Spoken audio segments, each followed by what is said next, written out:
Formula ఈ కేసులో కేటీఆర్ జైలుకి వెళ్ళక తప్పదు. పిసిసి అధ్యక్షుడు మహేష్ కుమార్ గౌడ్ జూబ్లీహిల్స్ ఉప ఎన్నికలో కాంగ్రెస్ జెండా ఎగరేస్తామని ధీమా. మహేష్ గౌడ్ గారు డిసైడ్ చేసిరట కేటీఆర్ని జైలుకి పంపిస్తామని. మరి అది అవుతుందా లేకపోతే వేరేదేమన్నంటే వీళ్ళు అట్లా రాసిర్రా ఏమో, నాకైతే డౌటే ఉన్నది. మరి ఇది ఎప్పుడు జరుగుతుంది ఏందన్నది చూడాలి. ఇప్పుడు మా ఉద్దేశం, మా ఆలోచన ఏంటంటే ఇప్పుడు జైలుకి పంపడాలి ఇవన్నింటికంటే తిన్నది కక్కిస్తామని అన్నారు. దాన్ని ఆ పని చేయాలి.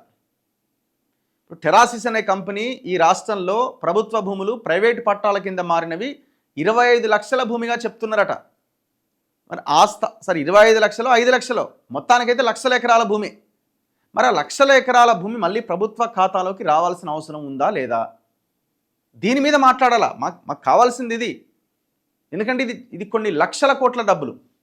ఇప్పుడు మీరు పైసలు లేవంటున్నారు కదా, ఈ ఏవైతే కబ్జాకు గురైనాయో దాదాపు 20 లక్షలు 25 లక్షలు వాటిని టేక్ ఓవర్ చేసి వాటిని వేలం వేసినా కూడా కొన్ని లక్షల రూపాయల డబ్బులు వస్తాయి.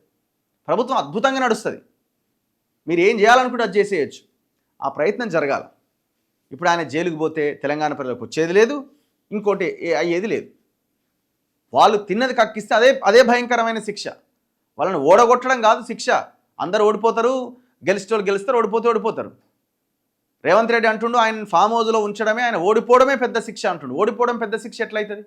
10 సంవత్సరాలు ప్రశాంతంగా అధికారాన్ని అనుభవించిండు. ఒకసారి ఓడిపోతే శిక్ష అయిద్దా? ఓటమి గెలుపు అనేది సహజంగా అయితేనే ఉంటాయి. ఓడిపోవడం వల్ల ఆయనకి ఏమైనా నష్టమైందా? ప్రశాంతంగా ఇంట్లోనే కూర్చున్నాడు కదా. అది కాదు శిక్ష. ఏ రాష్ట్రం మీదనైతే పడి తిన్నరో, దోపిడీ చేసిరో బందిపోటు దొంగల్లాగా ఆ తిన్నది కక్కించాలి. అప్పుడు అది శిక్ష అవుతుంది. ఆ ప్రయత్నం చేయండి. ఫార్ములా ఈ రేస్ కేసులో బీఆర్ఎస్ కార్యనిర్వాహక అధ్యక్షుడు కేటీఆర్ ఖచ్చితంగా జైలుకి వెళ్తారని పిసిసి అధ్యక్షుడు మహేష్ కుమార్ గౌడ్ పేర్కొన్నారు. ఈ కేసులో ఆయనకు వ్యతిరేకంగా పక్కా ఆధారాలు ఉన్నాయి. పార్టీ కార్యక్రమంలో పాల్గొనడానికి ఢిల్లీకి వచ్చిన మహేష్ కుమార్ గౌడ్ గురువారం ఇక్కడి తెలంగాణ భవన్లో విలేకరులతో ఇష్టాగోష్ఠిగా మాట్లాడుతూ వారు అడిగిన పలు ప్రశ్నలకు స్పందించారు. బీఆర్ఎస్ 4 ముక్కలైంది. కేసీఆర్ ఫామ్ హౌస్కే పరిమితమయ్యారు. ఇంకేం చూసి ప్రజలు ఆ పార్టీని ఆదరిస్తారు? కవితది పూర్తిగా ఆస్తుల పంచాయతీ. ఆమె పార్టీ పెట్టినా ప్రయోజనం ఉండదు. కేసులున్న ఆమెను కాంగ్రెస్లో చేర్చుకునే అవకాశమే లేదు. ఫోన్ ట్యాపింగ్ అతిపెద్ద కేసు. అందరి ఫోన్ కాల్స్ రికార్డ్ చేశారు. అందులో నాది, రేవంత్ రెడ్డి ఫోన్లు కూడా ఉన్నాయి. నేను వాడిన Jio sim card calls record చేయాలని ఆ సంస్థకు అప్పటి ప్రభుత్వం లేఖ ఇచ్చింది. ప్రస్తుత దర్యాప్తులో ఆ విషయం బయటపడ్డది. మరి ఏమైంది కేసు? దొంగలేరు ఎందుకు ఇంకా అటు ఇటు చూస్తున్నారు? ప్రస్తుతం రాష్ట్రంలో కాంగ్రెస్ పరిస్థితి బాగుంది. జూబ్లీహిల్స్ ఉప ఎన్నికలో మా పార్టీ జెండా ఎగరడం ఖాయం. ఈ సీటు కోసం సిఎన్ రెడ్డి, బాబా ఫసీయుద్దీన్, నవీన్ యాదవ్, బొంతు రామ్మోహన్తో పాటు పలువురు పోటీ పడుతున్నారు. ప్రస్తుతం సర్వేలు చేస్తున్నాం. అందులో ఎవరు ముందుంటే వారికే సీట్ ఇస్తాం. ఆక్రమణదారులకు తప్పితే హైడ్రాతో సామాన్యులకు ఇబ్బంది లేదు. ప్రభుత్వ స్థలాలు, నాలాలు ఆక్రమించిన వారే ఇప్పుడు దాన్ని చూసి భయపడుతున్నారు.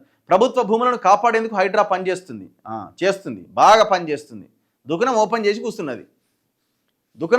కూస్తున్నది. ఏడ పనిచేస్తున్నది? పార్టీకి, ముఖ్యమంత్రికి వ్యతిరేకంగా వ్యాఖ్యలు చేస్తున్న కోమటిరెడ్డి రాజగోపాల్ రెడ్డి అంశాన్ని హైకమాండ్ చూసుకుంటుంది. సరైన సమయంలో సరైన నిర్ణయం తీసుకుంటుందని ఆశిస్తున్నాం. ఏ నిర్ణయం? పార్టీ నుంచి బయటకు పంపడమా, మంత్రి పదవి ఇవ్వడమా? రెండే కదా, ఇంకా ఆప్షన్స్ ఏమున్నాయి?